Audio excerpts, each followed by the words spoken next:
All right, so I'm pleased to welcome Dr. Sydney Batchelder, class of 2017, to share with us her work and tell us what she's been up to since she left Eastern. I'll be running her slideshow because computers are strange. And welcome back, Sydney. Thank you. So thanks for having me. I'm going to be talking about the way that I do research, which kind of falls into this behavioral economic approach to assessing and treating health choice behaviors. So you can just switch to the next slide.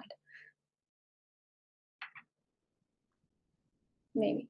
Oh, all right. So I'm going to start just about giving a little bit of overview about me and how I got to where I'm at today. Then we're going to talk about a brief overview of what behavioral economics is from a behavior analysis lens. Then we'll talk about the three different translational aspects that my research falls under. So from behavioral processes all the way to treatment. And then, yeah, that is what I'm going to talk about today. So next slide.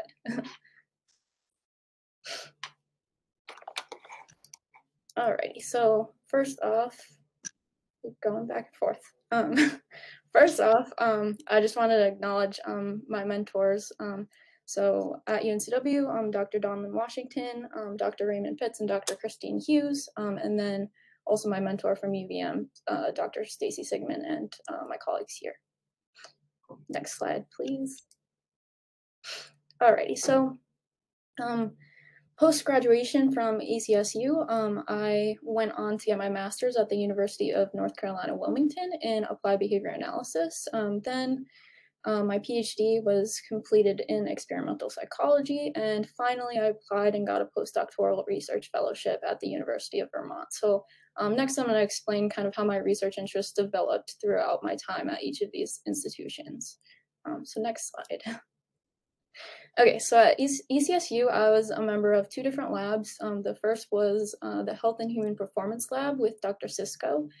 So in this lab, we conducted different studies where we looked at eating behavior and different methods to optimize human behavior in like the workplace and at home. And then the second lab that I joined was the behavioral lab of emotion and psychophysiology, and that was with Dr. SP and Dr. Diller.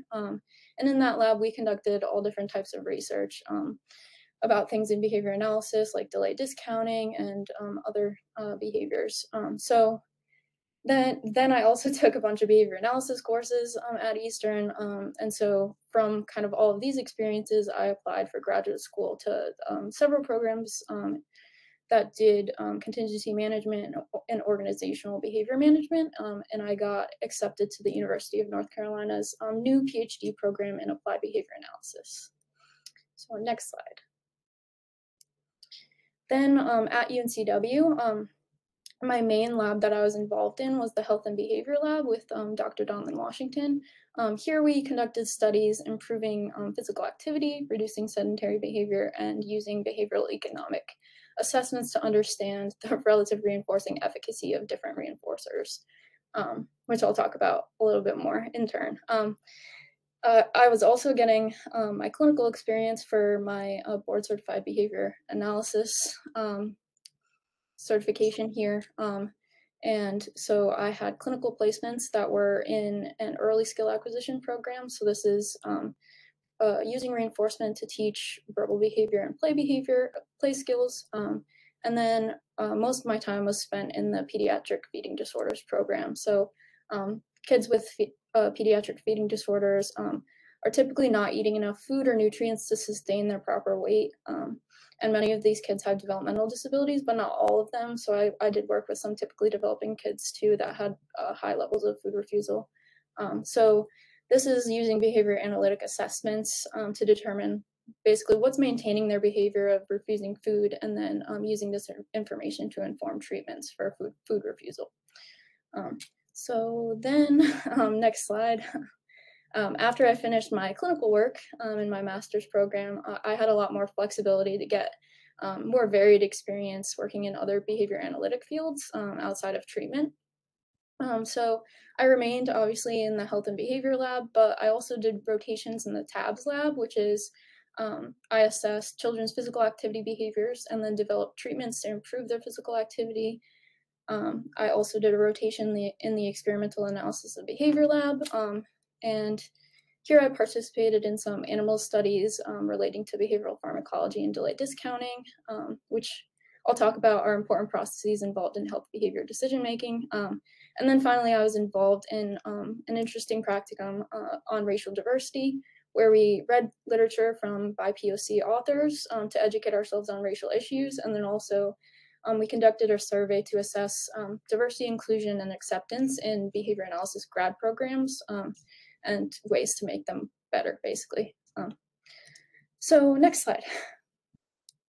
Alrighty, so then at the end of my doctoral studies, I applied to work at several teaching grant centers, with the National Institutes of Drug Abuse. And so these are postdoctoral positions that provide further research experience in the area of treating drug use. And I decided to do this rather than continuing to like a faculty position because my program was so clinically heavy. I wanted to make sure that I had enough research experience to get a professor position and also to just learn more about different behavioral processes. Alrighty, so I accepted the fellowship at the Vermont Center on Behavior and Health and at the University of Vermont. And we specialize in behavioral pharmacology and behavioral economics in vulnerable populations. So my current research is focused on behavior analytic interventions for those vulnerable populations. So I'm involved in treatments reducing barriers to treatment, or reducing response effort for treatments, increasing medication adherence, contingency management for stimulant use in people with opioid use disorder, and pharmacotherapy for opioid use disorder. So that's where I ended up. Alrighty, next slide. So as I just showed, my interests in health behaviors are very broad and have developed over time. And this diagram just kind of demonstrates the translational nature of my research interests. So it's, from basic behavioral processes and how behavioral effects of drugs occur to assessment of demand and discounting, and then using these assessments to inform treatments for specific populations. Next slide, please. Alrighty, so health behaviors often involve a choice between an immediate reinforcer and a delayed reinforcer. So sometimes you can click again, sorry, and yeah, that's good. Sometimes these take the form of sitting on a couch or doing physical activity, you can click again, or doing drugs, you can click again, or practicing abstinence, or eating junk food, or eating healthy. So yeah. And a framework that allows the understanding of these choices between different reinforcers is behavioral economics. So it consists of two different aspects shown here, demand and delay discounting. So demand is the high valuation of a reinforcer, and delay discounting is preference for an immediate reinforcer over a delayed reinforcer, despite negative consequences from the immediate reinforcer. So in these cases, sitting on the couch, doing drugs, and eating junk food would be highly valued as reinforcers, and they have immediate reinforcing effects that overpower the delayed reinforcing effects of choosing the healthier option. And next slide, please. Oh. So first I'm going to discuss delay discounting, or the diminishing value of a reinforcer as delay to its receipt increases, and I'll refer to it here as impulsive behavior, just for layman's terms. Next slide, please.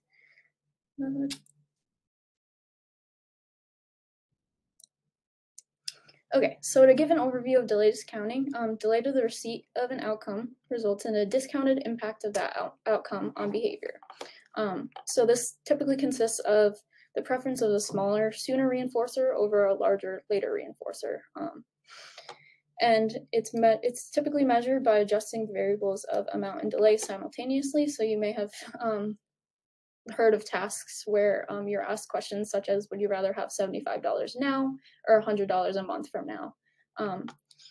Some researchers are interested in choices that different populations may make in these tasks, while other researchers are interested in how different substances may impact choices in these scenarios.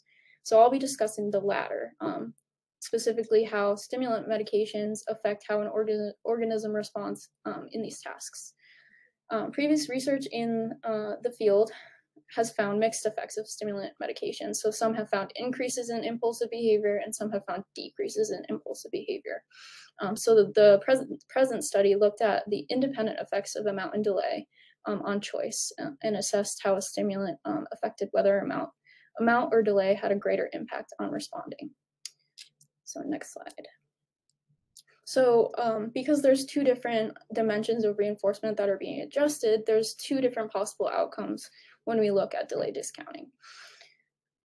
So if a drug reduced control of reinforcement delay, this would make the organism more likely to choose the larger later reinforcer or reduce impulsive choice. And if a drug reduced control of reinforcement amount, this would lead to the choice of a smaller sooner reinforcer or increase impulsive choice. So being able to isolate the effects of amount and delay might bring light to the reason for mixed effects, like the studies I mentioned. So here's examples of two hypothetical graphs that I just talked about.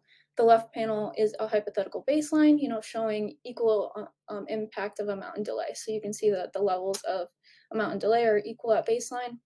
The right panel shows the hypothetical effect of a drug, so methylphenidate in this case.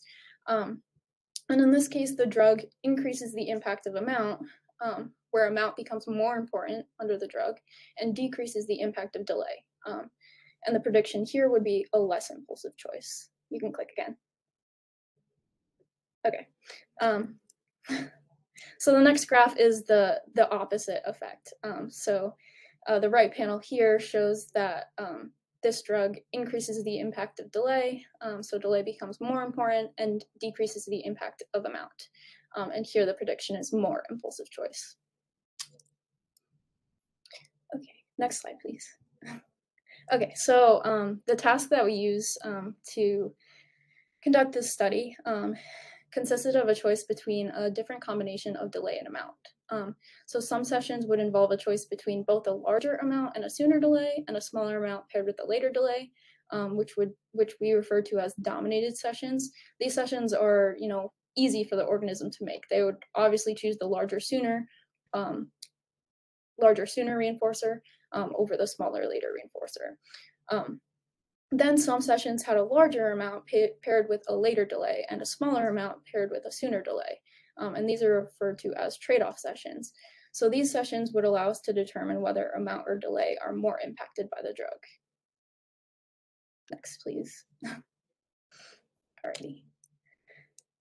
So in the case of the current study, pigeons were presented with food as the reinforcer, and the different arrangements for amount were 6 presentations of food compared to 2 presentations of food, and delay was a 4-second delay to receiving food or a 12-second delay to receiving food. And after establishing baseline responding, the pigeons were injected intramuscularly with either saline or methylphenidate 15 minutes prior to sessions, at least twice for each dose at each session type. Next, please. Thanks. Okay, so this figure shows dose effect functions for sensitivity, bias, and overall response rate. You can click next. The graph that we're going to pay attention to here is sensitivity, and that is how important the aspect of reinforcement is to the animal. So if you're responding, mostly to amount or mostly to delay. So you can see that initially in the control sessions, amount seems to be a little bit higher than delay, and same thing with the saline sessions, but both amount and delay decrease as drug is introduced. Okay, so this is a closer examination of group effects of 3.0 milligrams per kilograms of methylphenidate. So you can see methylphenidate decreased sensitivity to both amount and delay, so they're both decreased compared to the baseline. At 3.0, however, the degree of control by amount was reduced to a greater extent, and thus suggests an increase in impulsive choice. You can click twice.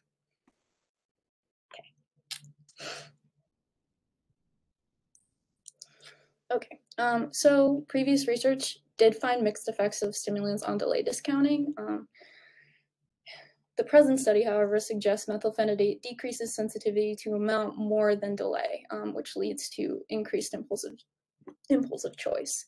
So this is an example of the way delay discounting can inform health treatments like the prescribing of methylphenidate for impulsivity, and also to understand how methylphenidate might impact behavior in people who take it recreationally. Next, please. Okay, so now I'm going to switch gears a little bit to another level of assessment known as demand analysis. And this allows for the measurement of the reinforcing efficacy of a substance, or basically how important a substance or a reinforcer is to an organism. And it's in the face of increasing response cost.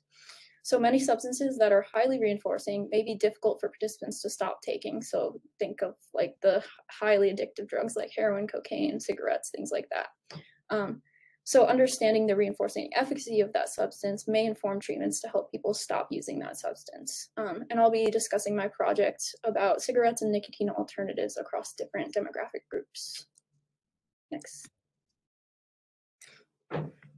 So I actually became interested in Black smokers' demand for cigarettes because of several disparities that I learned about in health outcomes. So research suggests that minority smokers overall, so including Black smokers, are at higher risks for several diseases. So atherosclerosis, all-cause mortality, and cardiovascular disease. But Black smokers specifically are less likely to use quit aids like nicotine replacement therapy. So think of like nicotine lozenges, nicotine gum, nicotine patches, things like that. Black smokers are also more likely to have intentions to quit, but are less likely to be successful at quitting. So that's kind of why I became interested in it. It suggests that Black smokers may be more interested in quitting, but unable to successfully quit than other smokers. So understanding the reinforcing efficacy of cigarettes may indicate why it's so difficult for Black smokers to quit, and allow us to understand the likelihood of alternative nicotine products serving as substitutes. Next, please. Okay, so gonna get into equation time. So the way to determine a substance's reinforcing efficacy is using a hypothetical purchase task. And these tasks ask how much of a reinforcer participants would consume at increasing prices. So you'll notice on the x-axis here is the price or cost of the commodity. On the y-axis is the units of consumption. So how many of each unit they say that they would consume. And typically the law of demand suggests that as the unit price of the reinforcer increases, so as the price on the x-axis gets larger, the organism will consume less of that good. So this figure obviously shows that curve, and there's several values that are helpful to us on the demand curve here. So the first is consumption of the commodity at a price of 0, or the intensity of demand. You can click next, please. So that would be right here. So at a price of 0, they're consuming, 100 units of this substance. You can also get values that are helpful to determine the reinforcing efficacy of the good, such as the slope of the curve. So this is alpha, and it basically determines how quickly the organism stops responding for the substance. And then Pmax is the maximum price before the curve reaches a slope of -1, or where the curve switches from that inelastic to elastic. So you can see that in the inelastic area of the curve here, the organism is pretty much steadily responding, but when it switches to elastic, the organism drastically stops responding. You can click again. And so that's where the switch happens right there. Okay, next please. Also, in the natural economy, commodities sometimes compete for time allocation. So the organism may devote more time, money, and responding to the commodities that they find more reinforcing. And one way commodities can interact is in the form of substitution. This is when increases in the reinforcer's price result in increased consumption of an alternative reinforcer. So on this graph here, you can see that as price increases, consumption of tokens decreases, as we'd expect, but consumption of attention actually increases correspondingly. And so this would be an instance of substitution. Okay, so the purpose of the present study was two different things. So the first was to determine the effects of several variables, including race, menthol status, socioeconomic status, and past quit attempts on demand for cigarettes. And then the second was to determine whether nicotine alternatives serve equally as substitutes in different demographic groups. Okay, so this was conducted on MTurk, and participants were able to choose between purchasing cigarettes of their preferred brand or several alternatives, including e-cigarettes, snus, dip, nicotine gum, nicotine lozenges, and cigarillos. And the alternative products for this task were set at their cost on the market and were listed showing the milligrams of nicotine per unit and pictures of the product like shown. Okay, so one important thing for tasks like this is presenting important instructions that control for some external variables that may impact whether a person will respond, that they'll buy the products or not. So the assumptions of the present study were that the cigarettes were of their preferred brand, that they only budget that we provided them, that they had no access to other products, and that they have to consume the products that they buy within a week. So they can't just stockpile a bunch of goods. And they would be asked what products they would buy at multiple cigarette prices. So they'd be asked which products they'd buy at 6 cents, when cigarettes cost 6 cents, when cigarettes cost 12 cents, etc., all the way up to $8 per cigarette. Okay, so remember this is the equation that fits the line to this, the data to this curve, and we can get those important parameters like intensity of demand and alpha, or the slope of the function, from this equation. And these parameters allow us to estimate the average reinforcing efficacy of for each of these demographic variables. Next. Okay, so we had a total of 514 total responses.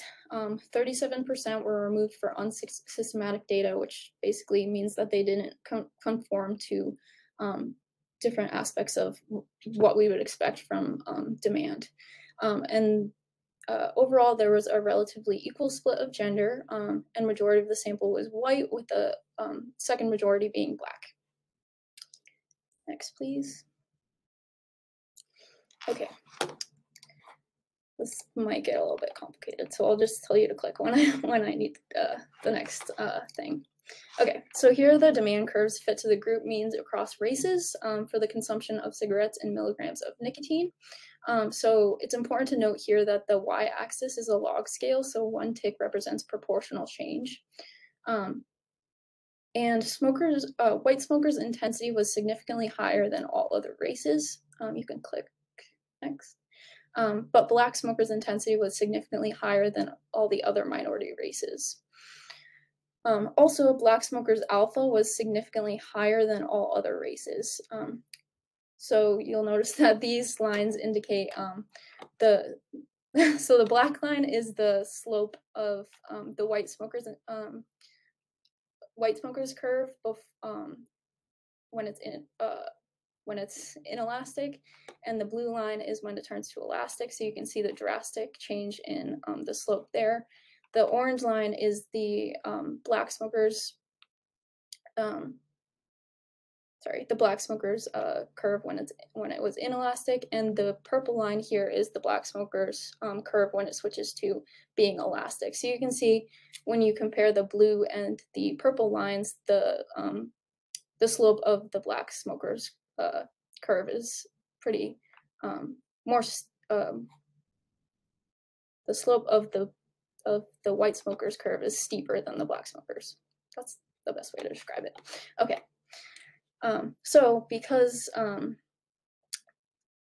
because Black smokers' alpha was significantly higher, that suggests that they would continue to purchase cigarettes at significantly higher prices than other races, and suggests they may find cigarettes significantly more reinforcing than other races, despite them purchasing less cigarettes initially. Okay, next. Okay, there were also significant positive interactions between menthol status and all nicotine alternative products. So as you can see, this is an example graph of e-cigarettes consumed according to cigarette price. Menthol smokers consume significantly more of alternative products than non-menthol smokers, but this difference disappears at the higher prices of cigarettes. Okay, so these data are promising for the estimation of the reinforcing efficacy of cigarettes in different populations in an MTurk sample. Black smokers in this sample defended their consumption for longer than all other races, indicating they may be less sensitive to changes in price, such as increased taxation, things like that. And the findings also suggest that menthol smokers would not be adversely affected by increased prices of cigarettes and are likely to use alternatives. Finally, these data can inform treatments for menthol in Black smokers. So Black smokers may require higher intensity treatments since their persistence for cigarettes is higher. Next, please. Okay, so as I said, treatments can be informed by demand assessments, and I plan to do that using contingency management and pharmacotherapy in the future. So next I'm going to be discussing physical activity behavior, but drug behavior can also be altered via the treatments I'll be discussing next. So I'm going to talk about work I've done regarding contingency management treatments in physical activity behavior, and finally some pharmacotherapy and response cost treatments. Yes. So contingency management, as I said, can be informed by behavioral economic assessment because it makes distal reinforcements like health more salient in the present by providing an immediate reinforcer contingent on a health behavior. So it's the differential reinforcement of abstinence or health behaviors, and it's typically done using money or vouchers for money or goods. And this has been used for treating smoking behavior, drug use, and increasing physical activity and medication compliance. Since monetary incentives are often provided in CM interventions, the cost of providing incentives is often a hurdle. So one method to reduce these costs is the use of deposit contracts. So participants in a deposit contract deposit their money prior to their intervention, and they'll have the opportunity to earn that money back based on their performance. So when we ask them to deposit money before they engage in the behavior, participants are more likely to commit to the healthy option. And prior studies using deposit contracts have found they're equally as effective as normal CM. However, no studies have previously investigated the combination of deposit contracts and an escalating schedule of reinforcement. So the present study used deposit contracts with an escalating schedule to modify walking behavior in 25 people who walked less than 9,000 steps a day. Okay. So participants were randomized to either a deposit contract group where they would provide a $25 deposit after baseline, or a no deposit contract group where they would receive typical CM. And during baseline, Fitbits were worn and participants walked as normal. Then during intervention, we calculated daily goals based on a percentile schedule by rank ordering their baseline days and setting the goal at their third highest performance. Contingent on meeting their daily goals, participants could earn 25 cents on an escalating schedule where the following day's payment escalated by 25 cents, and then following treatment, participants were returned to baseline for 1 week. Okay, so here's some representative graphs from the no deposit group. Daily step count is on the y-axis, graphed as a function of days. Open data points indicate number of steps for that day, and dashed horizontal lines represent their goals for that day. You can see overall participants tended to meet their goals pretty consistently. There were some participants that had more variable performance, like P614 and P628. Next, please. Here are the representative graphs from the deposit group. So again, participants tended to meet their daily goals during the intervention phase with some variability again. So you can see P612 did well initially, but then missed a goal and then kind of stopped responding. But it looks like P618 and P622 did a good job overall. Next, please. Okay, so here are the mean group differences across phases for both groups. The single black data points represent individual participant performance, so you can kind of see the spread of responding. There were no significant differences between groups at any of the time points. You can see they're pretty much right on top of each other at each time point. But there were significant differences from baseline to intervention and then from intervention to baseline 2, suggesting the intervention was equally effective for both groups. Alrighty, so these data suggest deposit contracts are equally effective for increasing step counts when using escalating schedules of reinforcement. And this has implications for the costs to providers and researchers and aligns with previous research. Next, please. Okay, so although CM has been highly effective at increasing total daily steps, recent research suggests walking 10,000 steps may not be enough to reduce those outcomes if participants still sit for greater than 6 hours per day, which I definitely do. Next, please. Next, please. So long durations of sedentary behavior of 6 or more hours have been associated with negative health outcomes, including cardiovascular disease, type 2 diabetes, all of the negative outcomes. So you can go next. Okay, so research has suggested that replacing portions of sedentary behavior with light activity, so breaking up long bouts of sitting may help these risks. So 2 to 4 minutes of walking every hour is enough to reduce these health risks. So in the present study, we asked participants to walk 400 steps per hour. Next, please. Okay, so the purpose of this study was to evaluate whether prompts and incentives were effective at intervening on hourly bouts of behavior and to determine whether this affects durations of sedentary behavior. So for this study, we had 3 different multiple baselines. Our prompts, incentives, and incentives plus prompts combined condition. All participants began in the baseline phase where they received no prompts or incentives. And next. So during the prompts only condition, participants received a text message prompt at the beginning of every work hour to remind them of their 400 step goal. And then in the incentives only condition, the day before, participants received a text message telling them the amount of money they would receive for meeting their goal of 400 steps per hour. Then the following day, they were asked to wear the Fitbit, but no notifications were sent during the day. And then at the end of the workday, in all phases, participants received a feedback message notifying them how many goals they met, the amount of money earned, and what the value of the incentive would be for the following day. And the incentives and prompts condition just combined both interventions. Next. The characteristics of the sample were that the average age of participants was 44 years old. There were 6 males and 10 females, and the average BMI for the sample suggested participants were majority overweight. Next. So here's just an example of one of the multiple baselines across participants in the incentives only condition. On the y-axis is number of intervals active from 0 to 8, so that they worked 8 hours a day, so it goes all the way up to 8. And on the x-axis is days. Incentives only was initially effective for P3, but he stopped responding, and it was effective for P2. So everybody in this group then got switched into the incentives plus prompts condition. And they did better overall.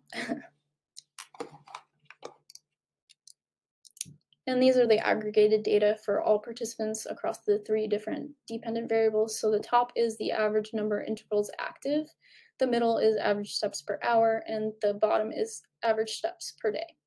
So you can see the top graph, prompts plus feedback looked to be most effective.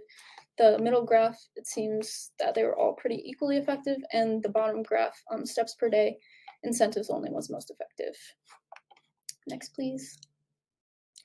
So based on improvements in active intervals and steps per hour, these interventions work at shorter intervals, which is novel, and also because these contingencies affected multiple dependent variables, perhaps affecting behavior in these smaller intervals may be more efficient than only intervening on total step counts. Okay, so another intervention that's highly informed by behavioral economics is pharmacotherapy. So I'm going to talk about what I'm doing currently, well, a study that we're finishing up now. So pharmacotherapies can consist of substitutes, also known as agonists, or medications that reduce craving or stop the effects of drugs, known as antagonists. And I'll be discussing pharmacotherapy for people with opioid use disorder. Next. Okay, so buprenorphine is an FDA-approved pharmacotherapy for the treatment of opioid use disorder. It's what we call a partial opioid agonist, which means it has high affinity for opioid receptors. It will also kick out other opioids from the receptor, and it also blocks other opioids from attaching to the receptor. Buprenorphine is available in several types, including sublingual and long-acting release forms, and it requires less regulation and observation than methadone. Next. So although buprenorphine is a great treatment for those people with opioid use disorder, there are a lot of barriers that make it difficult for people to be treated. Most states' opioid use disorder rates exceed their ability to treat, and for buprenorphine specifically, there's not as many providers that prescribe it, and often prescribers are in rural areas. So overall, this suggests we need some innovative treatments to reduce barriers to treatment and response cost. Next, please. Okay, so this leads me to the present intervention, which is interim buprenorphine treatment for individuals who are on wait lists for methadone or buprenorphine treatment. So the treatment here is to provide these participants with buprenorphine for 6 months before they get into treatment. And components of the treatment include an automated medication dispensing via a MediWheel device. Next, please. There you go. That's what it looks like. And nurses can set an alarm on the device when there will be a 3-hour window. Participants can take their medication. So they press the participants press the button and have 1 day's worth of medication dispensed. So it holds, I think, like a whole month's worth of medication. There are also daily check-in calls that assess opioid use, withdrawal, and craving symptoms. Participants come in for random callbacks to complete a urinalysis, pill count, and dose under observation. And finally, we incorporated an iPad-delivered educational application for HIV, hepatitis C, and overdose education. Next, please. So participants in our NIDA-sponsored study met DSM criteria for opioid use disorder, were currently waitlisted for treatment or not currently in treatment, and lived in a rural county. Participants had the chance of being randomized to the IBT condition or the waitlist control condition. In the IBT condition, they would visit the clinic once every 2 weeks to dose in person, provide a urinalysis, and receive the MediWheel for secure dispensing. They would have random callbacks 2 times per month, and then monthly follow-ups. And those assigned to the waitlist control condition remained on the waitlist and completed the monthly follow-ups. Next. Here are the participant characteristics at intake. Our sample was majority male, had approximately a high school education, and about half were employed full-time.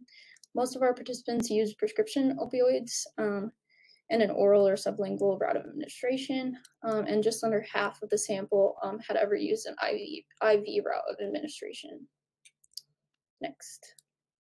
Okay, so this is the primary outcomes graph for percent of participants that were abstinent for illicit opioids. And so you'll notice that intake participants were all positive for illicit opioids. There's 0 participants abstinent.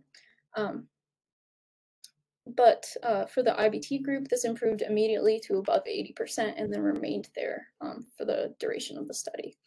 And the waitlist control group, had a slight increase in abstinence at 12 weeks, which we believe is attributed to more participants getting access to treatment and shorter wait lists. Next, please. So this study has promising implications for bridging waitlist delays and making initial treatment on buprenorphine less intensive for staff. So overall, participants in the IVT group were 88% abstinent for illicit opioids, which is a marked increase over the waitlist control group, who was on average 21% abstinent. And the increase in abstinence in the waitlist control group does indicate treatment accessibility may be improving. But IBT does require significantly less staffing than alternatives like methadone. Next, please. Okay, so I've discussed a lot of things today across all different types of health behaviors and across all different types of all the entire translational spectrum from animals to treatment of human behavior. But hopefully you've learned a little bit about behavior analysis and how all of these things can inform treatment. And next. Okay, so my ongoing research in the field continues to look at several variables, including a person's demand for cigarettes, based on whether they've experienced significant discrimination, their sources of alternative reinforcement. Also, contingency management. I'm focusing on an implementation study to determine the feasibility of smartphone-based CM for stimulant use in people with opioid use disorder, and then also providing incentives for COVID vaccination in populations who use drugs. And then finally, working on a study to reduce food insecurity in populations with OUD as well. And next. So that is all that I have. Are there any questions? There's no students here. I was gonna answer questions about what postdocs are or how grad school works, but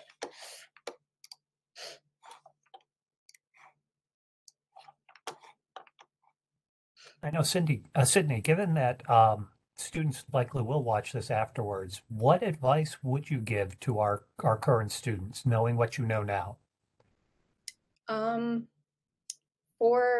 I guess for all applying to grad schools and to postdocs, I would say put yourself out there, which you guys always told us to, but I was so afraid of bothering people when I applied to grad schools that I never emailed the professors that I applied to ask if they were accepting students. Like, I didn't do that. I just went for it and was like, I'm just gonna apply and see what happens. So I'd say put yourself out there and do it. First of all, if a professor doesn't answer you, then you probably don't want to be working with that professor. So that's a good indicator of whether they're a good person and a good mentor. And also, like, if they are a good mentor, they're gonna respond and they're gonna let you know if they have a spot open, or they might point you in the direction of another professor that might do similar research or things like that. That's what I learned when I was applying for postdocs. Is a lot of people that I emailed, they said, I don't have a position, but here are some people that do similar things. So That's great advice. mm-hmm.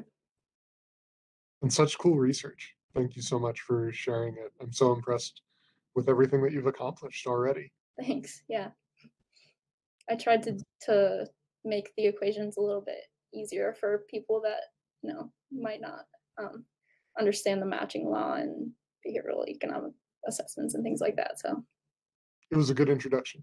Yep, that's appreciated. Mm-hmm. All right, I'll go ahead and stop recording now.